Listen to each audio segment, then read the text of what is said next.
Morning welcome to news analysis. నేను జ్యోత్స్న డిస్కషన్లోకి వెళ్లే కన్నా ముందు వివిధ పత్రికల్లో వచ్చిన వార్తా కథనాలను ఒకసారి చూద్దాం. తెలంగాణ వార్తా పేపర్స్ చూసినట్టయితే ముందుగా ఈనాడులో వచ్చిన కథనాలు చూద్దాం. ఈనాడులో గనక మనం చూసినట్టయితే పాంచజన్యం మోగింది అంటూ పశ్చిమ బెంగాల్, తమిళనాడు, కేరళ, అస్సాం, పుదుచ్చేరి అంటే ఈ 5 రాష్ట్రాల ఎన్నికల షెడ్యూల్ రిలీజ్ అయింది. దేశంలో మరోసారి ఎన్నికల నగారా మోగింది. 4 కీలక రాష్ట్రాలు, ఓ కేంద్రపాలిత ప్రాంతంలో అసెంబ్లీ పోరుకు ఎన్నికల సంఘం షెడ్యూల్ ప్రకటించింది. కేరళ, అస్సాం, పుదుచ్చేరిలో ఏప్రిల్ 9న ఒకే విడతలో పోలింగ్ నిర్వహించనున్నారు. తమిళనాడులో వచ్చే నెల 23న ఒకే దశలో ఓటింగ్ పూర్తి కాబోతుంది. ఇక దేశవ్యాప్తంగా అత్యంత ఆసక్తి రేపుతోన్న పశ్చిమ బెంగాల్లో 2 విడతల్లో పోలింగ్ జరగనుంది. వీటన్నిటి ఫలితాలు మే 4న రిలీజ్ అవుతాయి. ప్రధాన ఎన్నికల కమిషనర్ జ్ఞానేష్ కుమార్, ఎన్నికల కమిషనర్లు సుఖ్బీర్ సింగ్ సంధు, వివేక్ జోషి ఢిల్లీలో ఆదివారం రోజు ఈ మేరకు వివరాలు వెల్లడించారు. ఇక దీదీకి ఎదురుందా పశ్చిమ బెంగాల్లో వరుసగా 4వ విజయంపై అటు తృణమూల్ గురిపెట్టింది. తమిళనాట కూటముల వేట, కేరళలో త్రిముఖ సమరం, విజయన్ హ్యాట్రిక్పై ఉత్కంఠ అంటూ వార్తనిస్తూ మొత్తానికి 5 రాష్ట్రాల ఎన్నికల నగారా మోగింది అంటూ ప్రధాన వార్తగా ఈనాడు ఈ కథనాన్ని హైలైట్ చేసింది. ఇక రైట్ సైడ్లో చూసినట్టయితే ఎకరానికి 6,000 చొప్పున 1.5 కోట్ల ఎకరాలకు 9,000 కోట్ల రైతు భరోసా నిధులు విడుదల కాబోతున్నాయి. ముఖ్యమంత్రి రేవంత్ రెడ్డి ఆదివారం ఉప ముఖ్యమంత్రి భట్టి విక్రమార్క, వ్యవసాయ శాఖ మంత్రి తుమ్మల నాగేశ్వరరావు, ఆర్థిక శాఖ అధికారులతో సమావేశం నిర్వహించి ఈ మేరకు నిర్ణయం తీసుకున్నారు. ఈ నెల 22న సిద్దిపేట జిల్లా నర్మెటలో ఆయిల్ ఫామ్ కర్మాగారం ప్రారంభోత్సవం రోజున జరిగే సభలో సీఎం మొదటి విడత రైతు భరోసా నిధులు విడుదల చేస్తారు. ఆ రోజున 73 లక్షల మంది 1 ఎకరం వరకు రైతులకు 3,590 కోట్లు జమవుతాయి. రెండో విడతగా మరో 20 రోజుల తర్వాత 2,650 కోట్ల నిధులు విడుదల చేస్తారు. ఏప్రిల్ నెలాఖరులోపు మూడో విడతగా 2,760 నిధులు జమ చేయనున్నట్లు మంత్రి తుమ్మల తెలిపారు అంటూ ఈ వార్తనిచ్చారు. 2,760 కోట్ల నిధులు.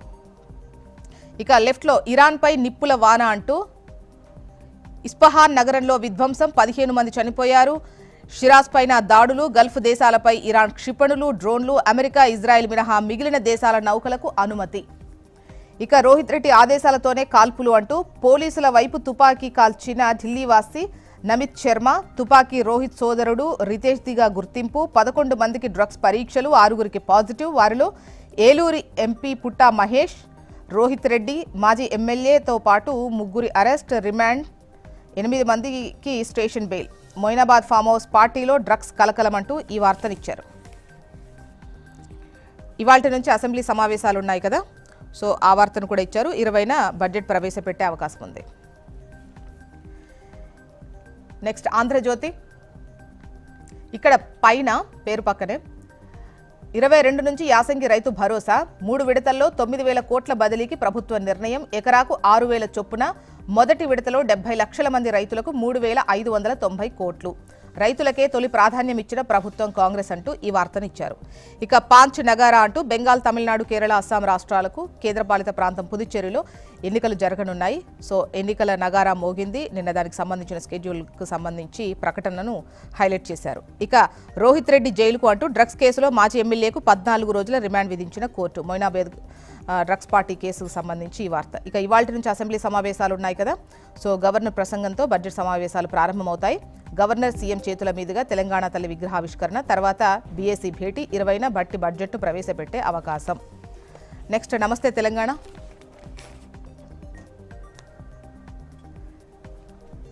ఇక్కడ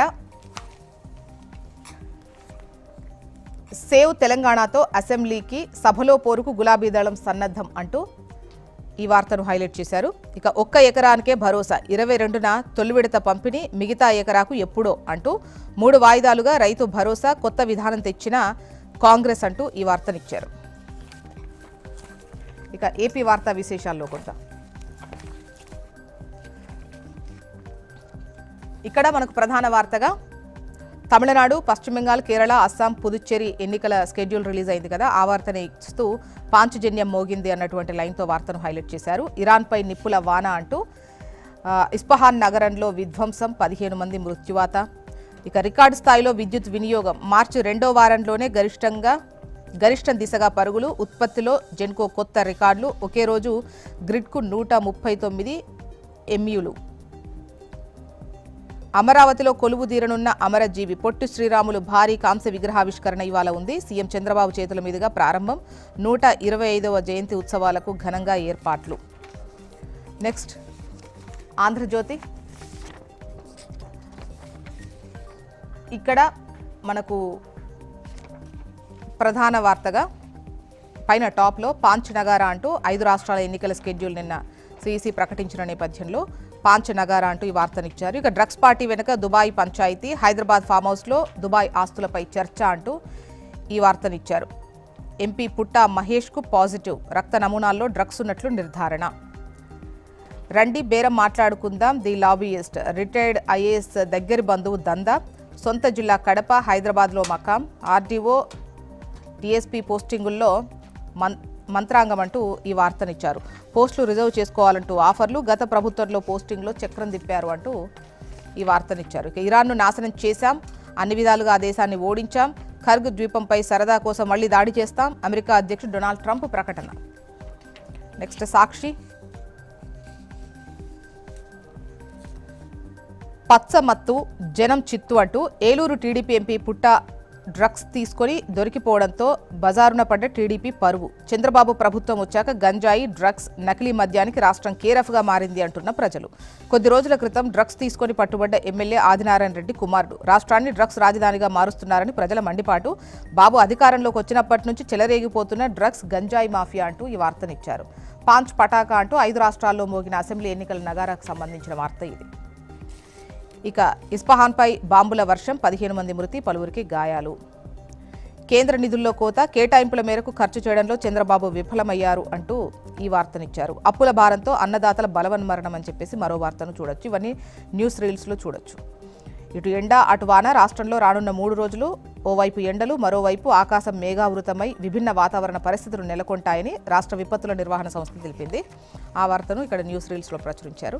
మొత్తానికి ఇవి ఇవాళ వివిధ పత్రికల్లో వచ్చినటువంటి వార్తా కథనాలు. ఇప్పుడు ఒక చిన్న బ్రేక్ తీసుకుందాం. బ్రేక్ తర్వాత డిస్కస్